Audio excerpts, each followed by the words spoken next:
ఆయన చుట్టూ తిరుగుతుంటుంది. ఆయన మనిషి ఎలా ఉన్నా ఆయన చాలా ఆవేశపరుడు. ఆయన కూడా నాకు ఇన్స్పిరేషన్ అనమాట. ఆయన ఈవి సత్యనారాయణ గారు నేను బ్యానర్ పెట్టడానికి ఇంకో రకమైన ఇన్స్పిరేషన్ అనమాట. సొంత బ్యానర్ పెట్టకపోతే వాళ్ళ ఈవి గారు సెకండ్ ఇన్నింగ్స్ లేదు. సొంత బ్యానర్ పెట్టకపోతే పీపుల్ స్టార్ నారాయణమూర్తి గారు మన ఆంధ్రప్రదేశ్ పీపుల్ స్టార్ గా కనపడేవాడు కాదు. వాళ్ళిద్దరికి కూడా నేను లాహిర్ 100 days ఫంక్షన్ అప్పుడు సన్మానం చేసుకున్నాను. 100 days వేదిక మీద పిలిచి కృతజ్ఞతలు తెలియజేసుకున్నాను. సో ఆయన కనపడి కంచె సినిమా చూసారా, అద్భుతమైన డైలాగ్ రైటర్ వచ్చాడు. చాలా అర్థవంతంగాను సారవంతమైన మాటలు రాస్తున్నారు. వీళ్ళు అర్జెంటుగా చూడండి మీరు అని ప్రసాద్ రావులో కనపడి నన్ను అర్జెంటుగా పీవీఆర్లో ఎదురుకుండా అప్పుడు సినిమాక్స్ అనమాట రాఘవేంద్ర గారు సినిమాక్స్లో పంపించే సినిమా చూపించారు, చూడమని చెప్పొచ్చారు.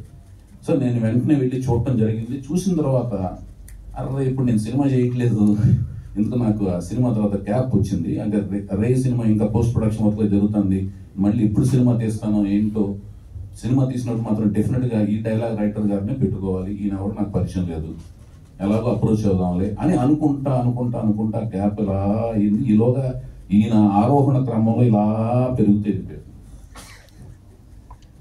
వెళ్ళిపోయి పెద్ద సినిమాలు, ప్రతిభావంతమైన డైలాగ్స్, సారవంతమైన డైలాగ్స్, తెలుగు భాషకి గుర్తుకు తెచ్చే ఒక చిన్న డైలాగులో ఒక సీనును, ఒక సినిమా యొక్క సారాంశాన్ని తెలియజెబుతూ మన ఆలోచింపజేసే డైలాగులు రాస్తూ, సంభాషణలు రాస్తూ ఇంటికి వెళ్ళినా కూడా, అంటే మహానటి ఇంటర్వెల్ సీన్ అయితే అసలు ఎంత అసలు ఒకటి కాదు, అంటే ఒకటి గురించి చెప్తే మిగతా దాన్ని మనం అనాథలుగా వదిలేసినట్టు. ఒక తల్లికి బిడ్డలు, ఒక బిడ్డ గురించి పుడితే మిగతా బిడ్డలు ఏంటి అని బిడ్డలు ఫీల్ అవుతారని తల్లి చెప్పకుండా అందరూ నాకు సమానమే అంటారు చూడండి. అట్లాగూ అన్ని సినిమాలకి న్యాయం చేశారు.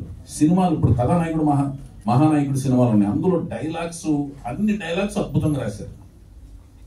సో అట్లాంటి ఈయనతో ఎప్పుడు పని చేయాలి అని అనుకుంటున్న టైంలో నాకు ఇంతకుముందు డైలాగ్స్ రాసిన వాళ్ళు కూడా అద్భుతంగా రాశారు. నాకు వాళ్ళని ఎంతో కష్టపెట్టాను, వాళ్ళు కష్టపడ్డారు. ఉదాహరణకి నాకు ఫస్ట్ సినిమా నాకు ఎంతో ఇష్టపడి నేను ఎంతో అభిమానించి చేరువై రాయించుకున్నది జంజాల్ గారితో నా ఫస్ట్ ఫిల్మ్. ఆయనకి నేను ఫ్యాన్ని. రెండో సినిమా పోసాని కృష్ణమురళి,